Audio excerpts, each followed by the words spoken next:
Welcome to the Great Indian AI Podcast channel. Today we're diving deep into a case that captivated India and exposed critical flaws in its investigative and judicial systems. It's the 2008 Noida double murder of 14-year-old Aarushi Talwar and the family's live-in domestic worker, Hemraj Banjat. Yeah, this case is so fascinating because it wasn't just about solving a crime. It was about understanding the people, the pressures they faced, and how all those factors could have influenced the events of that night. That's exactly what we're going to do today. Examine the evidence, the theories, and the impact this case had on India. We've got court documents, news reports, even Wikipedia entries giving us a 360-degree view of this whole mystery. So if you're into true crime, forensic science, or just a good whodunit, you're in the right place. Stick with us to the end. This deep dive is going to be a real roller coaster. It really sparked intense debate across the country, raising questions about the whole investigative process, forensic evidence, and the power of public perception. Absolutely. So let's set the scene. It's May 2008, Noida, India. We're introduced to the Talwars, Rajesh and Nupur, both dentists, and their 14-year-old daughter, Aarushi.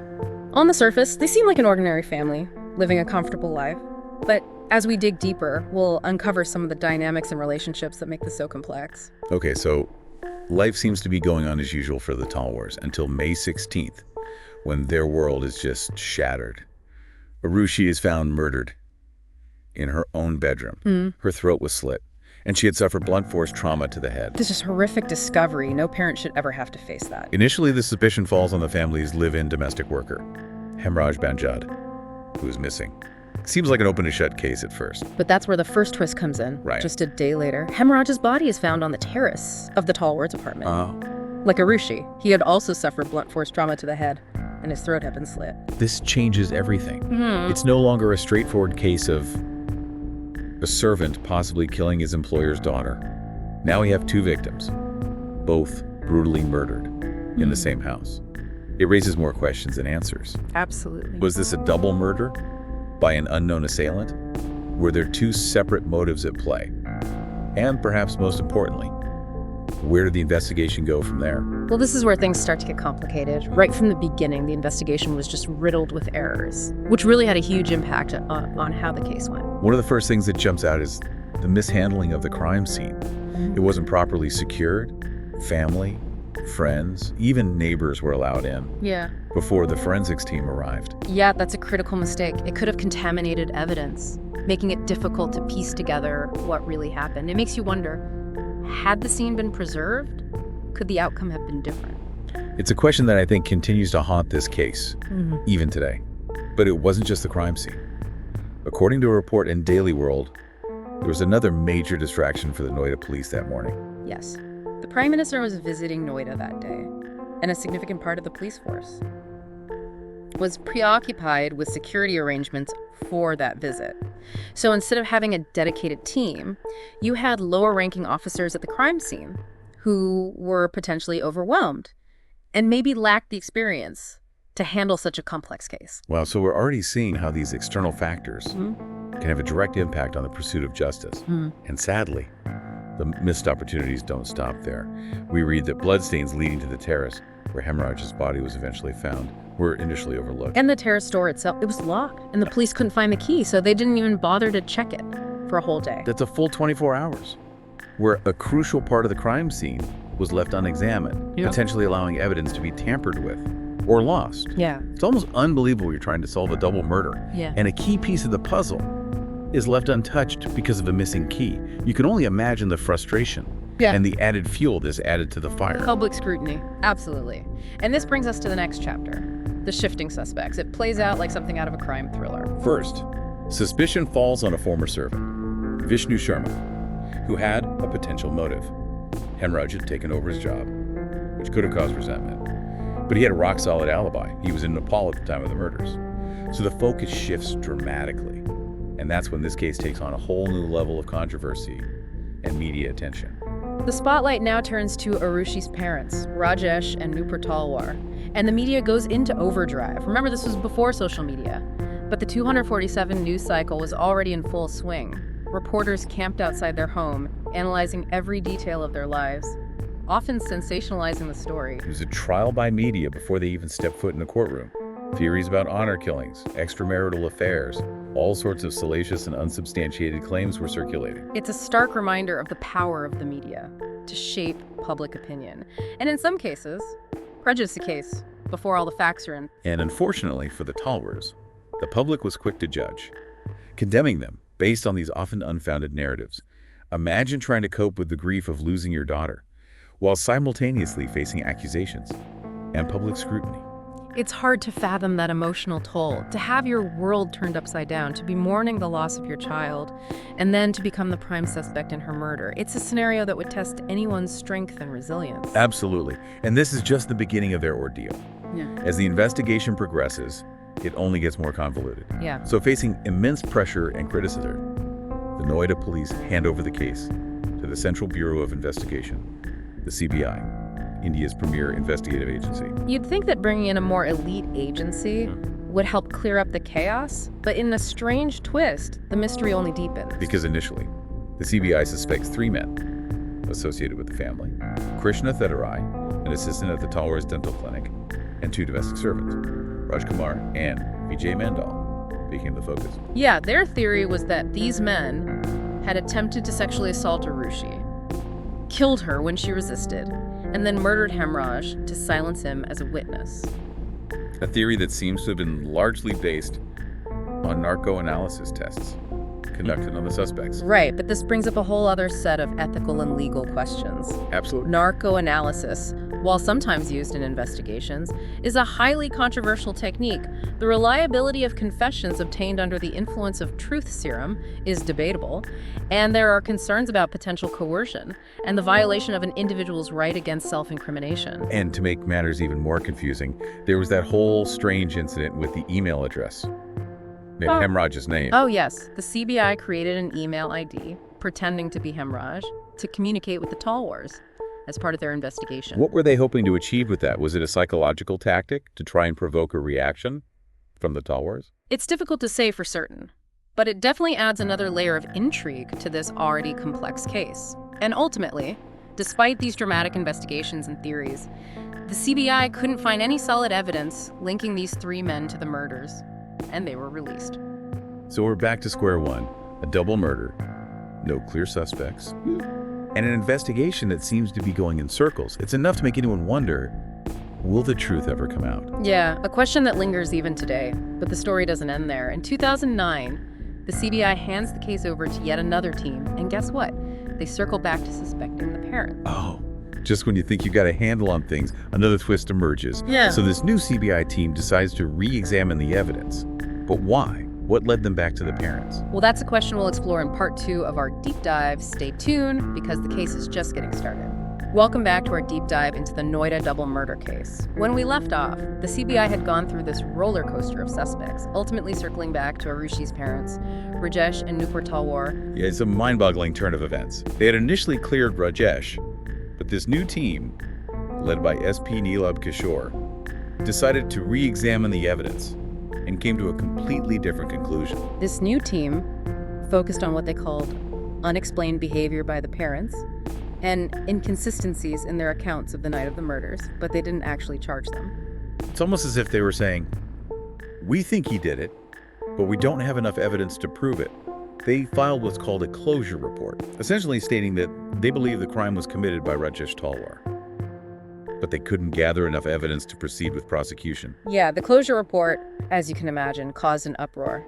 The Talwars were understandably furious, feeling betrayed by the CBI, accused without concrete proof. And adding to the turmoil was the incident with Utsav Sharma, that vigilante who attacked Rajesh Talwar outside the court.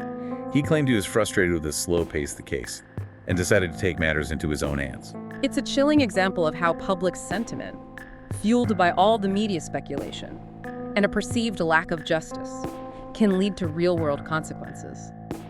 This situation raises some serious questions about the role of media in these high-profile cases. Where do we draw the line between reporting the facts and potentially inciting public outrage or even vigilantism? It's a delicate balance for sure, especially in cases where emotions are running high. Responsible journalism is crucial to ensuring that justice is served, not hindered by the court of public opinion. But the story doesn't end there, does it? The Talwars weren't about to back down. No, they weren't. They decided to challenge the CBI's closure report in court. Their argument was simple. The CBI's suspicions were baseless, and the case should be properly investigated, not brushed aside because of a perceived lack of evidence. And amazingly, the court agreed with them. They rejected the CBI's closure report and ordered that proceedings be initiated against the Talwars. It was a major victory for the Talwars, but it also marked the beginning of this long and arduous legal battle. This legal battle would culminate in a trial that gripped the nation's attention. After years of investigation, speculation, and controversy, Rajesh and Nupur Talwar finally faced a judge and jury. The trial itself was a complex roller coaster ride with conflicting evidence, disputed forensic reports, and differing interpretations of the facts. One of the most controversial aspects was the allegation of tampering with Aarushi's vaginal swab. Right, initially. The CBI suspected that someone had deliberately contaminated the sample to cover up a potential sexual assault. Suspicion even fell on Dr. Richa Saxena, the pathologist who had examined the sample at the district hospital. I remember all the rumors that were swirling, that she knew Nupur Talwar personally, which only added fuel to the already raging fire of conspiracy theories. It was chaotic, to say the least, but in the end, the CBI concluded that the contamination was most likely an accident, a result of poor handling and storage of the evidence. Which brings us back to those crucial errors made in the early stages of the investigation. If evidence isn't handled properly from the get-go, it becomes almost impossible to rely on it later on. Absolutely, and it's a recurring theme in this case. Another major point of debate was the murder weapons themselves. The CBI maintained that the blunt force trauma to both victims was caused by a golf club, specifically one of Rajesh Talwar's golf clubs. They even pointed to the fact that two particular clubs seemed too clean, suggesting they had been wiped down to remove evidence. But the defense countered that the golf clubs were always accessible to the investigators, and that the Talwars never tried to hide them. They argued that the shape of the wounds could have been caused by other weapons, like a kukri, a type of curved Nepalese knife. And then there's that locked terrace door, a persistent mystery throughout the investigation. The CBI theorized that the Talwars had locked it from the outside to stage the scene, making it look like an intruder had killed Hemraj and escaped. The defense, of course, maintained that the key was simply missing, which, given the state of the initial investigation, wasn't entirely implausible. So much back and forth, theories and counter-theories, each side presenting their interpretation of the events. I can only imagine how confusing it must have been for the jury to try and sift through all this conflicting information. And that's precisely why cases that rely heavily on circumstantial evidence are so difficult to solve. When you have a limited amount of physical evidence and a lot of room for interpretation, it becomes very challenging to establish the truth beyond a reasonable doubt. And that's the burden of proof required for a conviction. In a criminal case, Yeah. the prosecution has to prove their case beyond a reasonable doubt. If there's any room for doubt, the defendant must be acquitted. Which brings us to the crucial question. Was the prosecution able to meet that burden of proof in the Talwar case? So to find that out, we'll need to move on to the final part of our deep dive, the verdict and its implications for the case that Talwars and the Indian justice system await. Welcome back to our deep dive into the Noida double murder case. We've gone through a maze of evidence, suspects, and theories. And now we're at the moment of truth. The verdict. After a long and highly publicized trial, the verdict was delivered in November 2013. Rajesh and Nupur Talwar were found guilty of the double murder of their daughter Aarushi and their domestic worker Hemraj. They were sentenced to life imprisonment. It was a verdict that sent shockwaves through India. Many just couldn't believe that two seemingly ordinary parents could commit such a heinous crime, especially against their own child. The judge, Shyamlal, pointed to what he called the Talwars' unexplained behavior and inconsistencies in their statements as key factors in his decision. He concluded that the couple had killed Aarushi and Hemraj and then tried to cover up the crime. But the evidence against them was largely circumstantial. No DNA, no fingerprints, no murder weapon definitively linked to them. That's right. The prosecution relied heavily on interpretations of the crime scene, the behavior of the Talwars, and what they deemed inconsistencies in their accounts of the night of the murders. But a lot of legal experts and members of the public questioned how strong the evidence really was and felt that the verdict was based more on conjecture than solid proof. The public was very divided. Some felt justice had been served, believing the Talwars were guilty and had finally been held accountable for their actions. Others were convinced of their innocence, believing they were victims of a flawed investigation and a justice system that sometimes fails to uphold the principle of innocent until proven guilty. It was definitely a verdict that sparked intense debate about the Indian justice system, the role of media in influencing public opinion, and the very nature of truth and evidence. But the story doesn't end there. Remember, the Indian legal system allows for appeals, giving convicts a chance to have their case reviewed by a higher court. And the Talwars, determined to clear their names, did just that.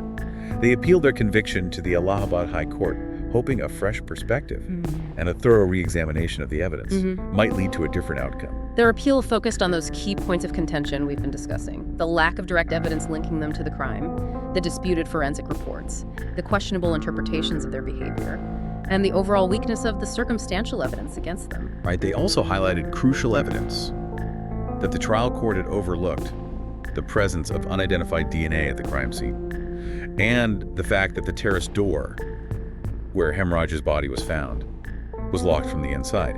These details, they argued, pointed to the possibility that someone else was present in the house that night and could have been involved in the murders. The appeal process was lengthy and involved looking at every part of the case. Legal experts weighed in, dissecting the evidence and analyzing the trial court's judgment. The nation waited with bated breath for the High Court's decision, hoping for some resolution to this whole saga. And then in October 2017, 4 years after the Talwars were convicted, the Allahabad High Court delivered its verdict. Rajesh and Nupur Talwar were acquitted of all charges. It was a big victory for the Talwars and a real criticism of the investigation and the lower court's judgment. The judges highlighted numerous gaps and inconsistencies in the evidence, stating that the prosecution had failed to prove its case beyond a reasonable doubt. Right, they criticized the investigation for its many flaws, including the contamination of the crime scene, the mishandling of evidence, and the reliance on questionable interpretations of the Talwars' behavior. They also acknowledged the possibility that the murders could have been committed by someone else, pointing to the unidentified DNA and the locked terrace door as key pieces of evidence that were not adequately explored. The Talwars' acquittal, while it was a moment of vindication for them, didn't bring closure to the case. The mystery of who killed Aarushi and Hemraj remains unsolved. The public was left grappling with a complex and ultimately inconclusive story. So where does this leave us? The Noida double murder case remains a tragic tale of loss, a flawed investigation, and a justice system that, while it's capable of correcting its own mistakes, doesn't always offer satisfying answers. It's a story that makes us examine our own biases, our tendency to jump to conclusions, and the importance of demanding thorough and impartial investigations, especially in high-profile cases like this, where public pressure can really influence things. Absolutely. It highlights the complexities of forensic science, the problems with eyewitness accounts, and the challenges of relying on circumstantial evidence to reconstruct the truth. It reminds us that while the pursuit of justice is essential, it's not always straightforward or easy. The Noida double murder case continues to fascinate and perplex, prompting questions about the nature of truth, the limitations of our legal system, and the enduring power of unanswered questions. It serves as a cautionary tale, reminding us to approach these kinds of cases with a critical eye, demanding accountability from those tasked with upholding justice, and recognizing that even with advanced technology, some mysteries may never be fully solved. It's been a long and winding road, hasn't it? From that initial shock of the murders to the twists and turns of the investigation, the controversial trial, and finally the acquittal. The Noida double murder case has captivated us all. It sparked countless debates and left us with more questions than answers. But maybe that's the biggest takeaway. This case challenges us to think critically, to question assumptions, and to really grapple with the complexities of the human experience, especially when we're faced with tragedy and uncertainty. It really underscores the importance of seeking truth and justice, even when they're hard to find, and recognizing that the journey itself, with all its complexities and imperfections, can be just as important as the destination. We've come to the end of our deep dive, but the conversation doesn't have to end here. What are your thoughts on the Talwars' acquittal? Do you believe justice was served? What lessons can we learn from this case? And how can we make sure that similar tragedies are handled with more care and precision in the future? Share your thoughts in the comments below. And if you enjoyed this deep dive, please like, share, and subscribe to our channel. Your support helps us keep exploring these complex and compelling stories. Until next time, keep questioning, keep learning, and keep the conversation going.